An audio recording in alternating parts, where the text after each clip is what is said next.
هو فعلا ساعدهم وخفف عنهم بس بالفن. حاول ينقذه بكل اللي اتعلمه في 7 سنين دراسة وفشل. مات قدامه.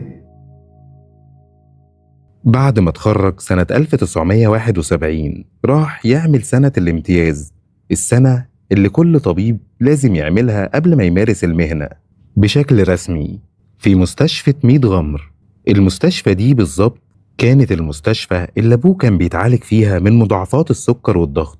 يحيى الفخراني بنفسه الطالب الطبيب اللي لسه كان بيتخرج أشرف على علاج أبوه، حاول ينقذه بكل اللي اتعلمه في 7 سنين دراسة وفشل. الأب مات قدامه. بعد الحادثة دي وصف الفخراني نفسه إن حاجز اتبنى بينه وبين مهنة الطب، حاجز ما قدرش يعديه تاني. مارس الطب فترة قصيرة كطبيب عمومي في مصلحة الخدمات الطبية بالتلفزيون، وكان بيحلم بالتخصص في الطب النفسي والعصبي، لكن في النهاية ترك المهنة كلها وراه. الشخصية اللي المفروض كانت بتساعد الناس وتخفف عنهم في مرضهم